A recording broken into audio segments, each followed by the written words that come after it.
Bienvenidos. Como para combatir el aburrimiento, el presidente Trump nos da una nueva salida a esta supuesta existencia vaga y dúctil que tenemos. Una vez más, en uno de sus twitters, alegando una peligrosidad extrema, el presidente, después de haber visto un artículo en el programa de Fox News, en el cual tomaba vistas de miles de refugiados que estaban acampados en tierras de Centroamérica, el presidente se alistó para prevenir a la nación de lo que lucía ser una invasión emergente, una invasión peligrosa de todos estos indocumentados que amenazaban con entrar por las fronteras de los Estados Unidos. Y el drama, en el Twitter del presidente, se llevó al próximo nivel, al nivel de crisis, a nivel de amenaza a la seguridad nacional, al nivel de militarizar la frontera para que esta horda humana que amenazaba la invasión de ellos a nuestro país pudiese ser contenida. También durante toda la semana el presidente Trump siguió enviando sus mensajes de Twitter, en el cual también, por supuesto, culpó a los demócratas liberales de todas esas leyes como la de Catch and Release, que es agárralos y suéltalos, y otras más que definitivamente, según él, impedían el buen funcionamiento de la Guardia Fronteriza y no podía aplicarse la ley como se debía. De una manera u otra, como siempre, las palabras del presidente Trump, ya hoy en día reconocido por sus historias mitad ciertas y las otras totalmente falsas, la cual algunas veces muchos de sus observadores han sumado que en un año de presidencia llega a más de 2,000 y pico de ellas, que diría, no sé, quizás 2 o 3 diarias. De una manera u otra, vamos a analizarlo. ¿Cuán desierto es que de verdad estamos al punto de ser totalmente arrollados por una horda humana que invade los Estados Unidos? Número 1, no es cierto. También, empezando por eso, tenemos que advertir que este tipo de caravana se ha venido realizando por años y la organiza un grupo de activistas centroamericanos cuya idea es propagandizar varias cosas: la violencia en Centroamérica, la persecución del pueblo en todos estos países, la inhabilidad de estos gobiernos de cada país de poder controlar la exterminación humana en las cuales las personas más pobres, las más vulnerables, las mujeres, los niños y los campesinos son sometidos a climas de explotación y de violencia. Igualmente, Pueblos Sin Fronteras trata de proteger el camino de estos inmigrantes centroamericanos a medida que avanzan por el territorio mexicano. Porque tenemos que también ser certeros en lo que nosotros estamos afirmando. Los inmigrantes centroamericanos en más de muchísimas ocasiones han sido avasallados por la policía mexicana, han sido perseguidos, han sido maltratados, han sido discriminados y muchos han sido eliminados completamente. La pregunta que se estaba haciendo Pueblos Sin Frontera era a través de estas marchas que fuesen cubiertas, en el cual la mayor parte de estos seres humanos se iban a establecer en México. La idea de ellos era protegerlos para que pudieran hacerlo así. De esos 1,500, esas marchas se desbandó, quedaron centenares por diferentes lugares y se estimaba, y todavía no sabemos, pero se estimaba que un promedio de 200 personas se llegaría hasta la frontera con Estados Unidos desde México y ahí haría la determinación de entrar a territorio norteamericano de manera ilegal. Hay quienes concluyen que muchos de ellos, viendo la dificultad de esta empresa, viendo la dificultad de este acto, que no hay duda que es muy arriesgado, podría determinar, en fin de cuentas, quedarse en México y no continuar. Pero la realidad es que no habían miles de seres humanos, que esto no era un tsunami humano ocupando los Estados Unidos, y que aunque sirve en la realidad virtual del presidente, en las escenas trágico-comédicas que existe en la existencia de Trump, porque es la única que existe de verdad en la mente del presidente, porque en la realidad eso no ocurrió, pero tenemos que atender cada Twitter, cada afirmación, cada modo de hacerlo. En efecto, eso es parte de esto. El resto de sus comentarios increíblemente decía que todos estos miles que él alegaba que vendrían también se iban a acoger a los beneficios de DACA y que aparte de todo había que culpar, como siempre, a Obama, me imagino que al Papa, al vendedor de hamburgues de Burger King de la esquina donde entran los inmigrantes, a una serie de elementos que según él, en la mente de él, exclusivamente dentro de él, son los que han creado el verdadero problema. Pero vamos a hablar verdaderamente del problema. No hay duda que hay un problema de inmigración en los Estados Unidos.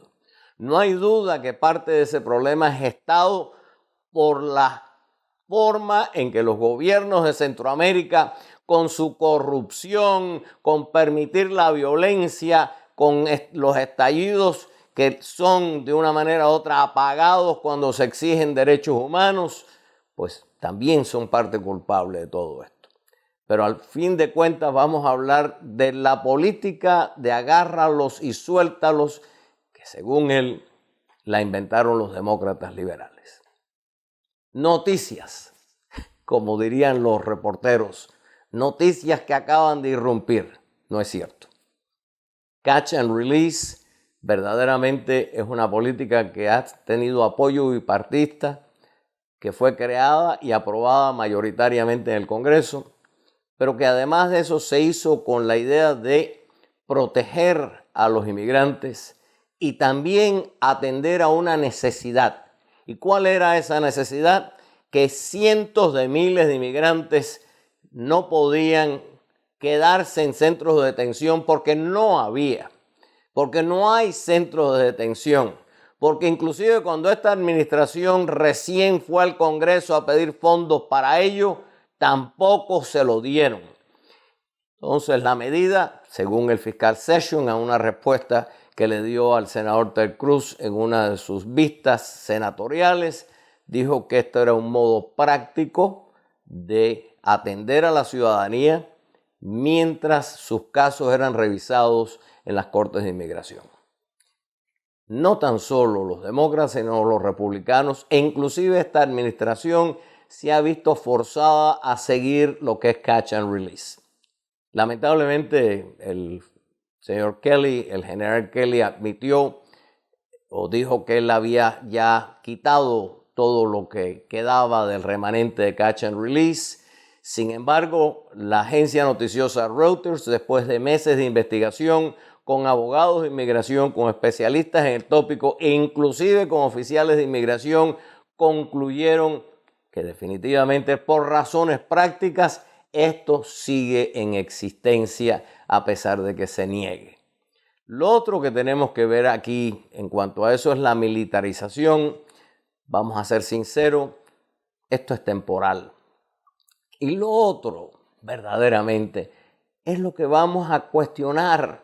Señor presidente, ¿dónde está la crisis de inmigración? Me imagino que una vez más está dentro de su mente. La misma que dicen que usted no lee mucho, quizás porque usted no leyó los últimos reportes del Departamento de Homeland Security, es que usted no se ha dado cuenta que la inmigración indocumentada o ilegal ha disminuido radicalmente en los Estados Unidos. ¿Y cómo sabemos eso, señor presidente? Usted lo debería saber. Precisamente porque lo que se llama el Border Protection and Enforcement lo que han sido los agentes de inmigración, reportan que ha habido un extraordinario descenso en el número de aprehensiones de personas que están tratando de entrar por la frontera con México. Y si eso es cierto, según ellos también, igualmente quiere decir que uno proyecta números que dice que significativamente el número de indocumentados que ha tratado de entrar en los Estados Unidos en los últimos años ha descendido de manera extraordinaria. Y veamos aquí precisamente algunos números.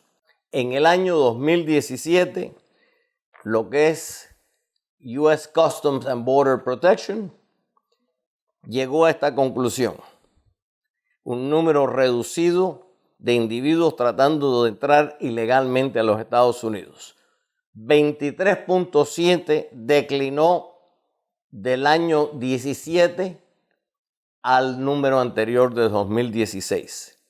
Hubo 310.531 aprehensiones, de las cuales 216.370 se declararon como inadmisibles, o sea, obligadas a salir del territorio. Y si vemos precisamente la diferencia de los arrestos del año 2000 al año 2016, señor presidente, por favor, si yo puedo ver esto, usted también, declinó en el 80%, señor presidente Trump. ¿Crisis migratoria o es otro ardid suyo para tratar de salir electo, para atemorizar a estos pobrecitos que todavía en su forma lo consideran un dios, quizás el mismo dios que perdieron en Fidel, o perdieron en Stalin, o perdieron en Hitler, o perdieron en cualquier otro demagogo de cuadra, que lo único que sabe es salpicar el temor, agitar las mentes, producir el miedo y llevarnos a la misma estupidez que estamos viviendo hoy. Porque eso no es serio, señor presidente. Eso es serio para vender un drama en Hollywood. Es serio para tener un show en televisión, pero no es serio para conducir un país.